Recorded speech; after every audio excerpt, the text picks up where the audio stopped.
검사에 대해서 어떻게 하는가를 물어보셨네요. 고구마 속에 들어있는 칼륨이 높으면 신부전 4, 5기 환자는 먹으면 안 되나요? 이 질문입니다. 그래서 여러분들이 궁금한 것을 댓글에다가 항상 많이 달아주시면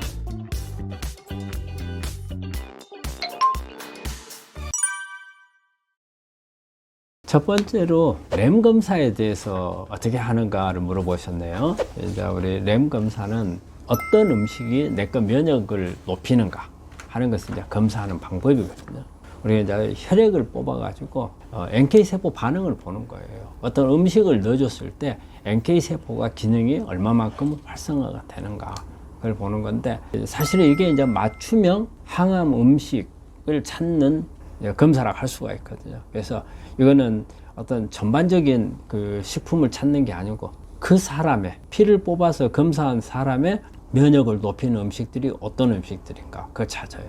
그래서 직접적으로 우리 NK세포하고 암세포를 넣어주고 여기에 음식을 가했을 때 평소 때 이 NK세포가 암세포를 죽이는 것이 음식에 대해서 얼마만큼 변화를 보는가 하는 그걸 보는 검사하고 실제 배지에서 검사를 합니다. 그래서 음식 가짓수에 맞춰서 우리 환자분들이 이렇게 이제 체크를 해줘요. 내가 어떤 음식을 검사를 해달라. 그러면 그 음식에 대해서 각각의 배지에서 이 음식이 얼마만큼 NK세포를 자극을 해서 암세포를 죽이는가 이걸 보는 거거든요. 그래서 우리가 혈액으로 하는 검사고, 그리고 또 우리 환자분이 체크리스트가 있어요. 평소에 먹었던 음식을 체크를 하시면 돼요. 그런데 우리 환자분들이 평소에 먹었던 음식을 가지고 암에 걸렸잖아요.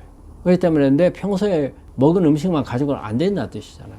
그렇지만은 내가 먹었던 음식 속에는 내 거 면역을 낮추는 것도 있고 도움이 안 되는 것도 있겠지만 높이는 것도 있거든요. 그러면 그거는 계속 먹어야 하잖아요. 그러니까 그 음식을 체크를 하시고, 그 다음에 평소에 먹지는 않지만 주변에서 암에 좋다는 거, 그리고 또 내가 어떤 뭐 방송이나 이런 언론 매체에서 보니까 뭐가 좋다더라 하는 부분들, 그러면 그것도 체크를 하시고, 또 일부 기능식품 같은 경우도 이게 검사가 가능할 수 있어요. 그래서 이런 부분들을 체크를 하시면 체크된 음식들이 저쪽에 검사기관에 샘플들이 있거든요. 그래서 그 샘플을 가지고 검사를 해서 결과를 내주는 건데, 이거는 어떤 음식이 내 거 면역을 높인다, 높이지 못한다, 이 부분을 가르쳐주고, 또 높이면 얼마만큼 높이는가 그것을 알려주는 겁니다. 그리고 또 이 검사는 우리가 검사할 때마다 주기적으로 변하는 게 아니기 때문에 어떻게 보면 우리가 혈액 검사를 하는 거지만 그 사람의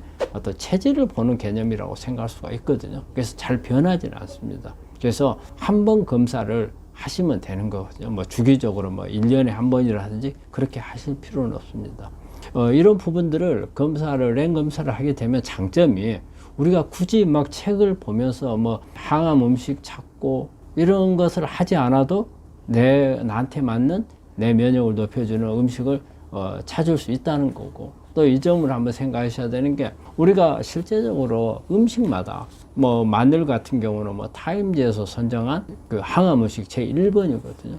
그렇지만 마늘이 사람들한테 저희가 이제 이 검사를 해보면 맞는 게 한 6명에서 7명 정도는 면역을 높이는데 한 3명에서 4명 정도는 별로 그렇게 효과가 없는 그런 데이터들이 많이 나와요. 음식마다. 그래서 음식마다 다 똑같은 게 아니고 사람마다 100이면 100 다 다르다는 거예요. 그래서 우리가 책에 나와 있는 거, 여러 가지 자료에 나와 있는 이거는 통계적인 거예요. 그런데 나한테 100% 맞는지 안 맞는지 모르는 거예요. 그래서 이 검사가 그게 중요한 거예요. 나한테 맞는 맞춤형 음식을 찾는 거예요. 그래서 램 검사라는 것은 혈액으로 하는 거고, 내거 NK세포의 기능을 보는 거고, 면역을 높여주는 음식을 찾아주는 그런 검사 방법입니다. 그 다음 질문으로는 고구마 속에 들어있는 칼륨이 높으면 신부전 4, 5기 환자는 먹으면 안 되나요? 이 질문입니다. 예, 먹으면 안 됩니다. 이거는 우리가 신장 기능이 떨어지면요, 칼륨 배출을 잘 못합니다.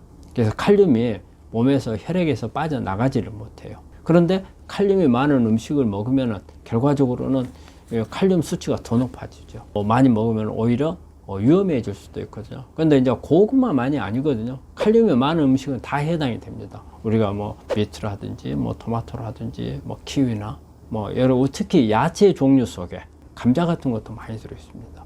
그래서 칼륨이 많은 음식을 피하셔야 돼요. 그래서 그럼 칼륨이 많은, 제가 방금 말씀드린 이런 음식들은 칼륨이 많지만 그 외 것들도 많거든요.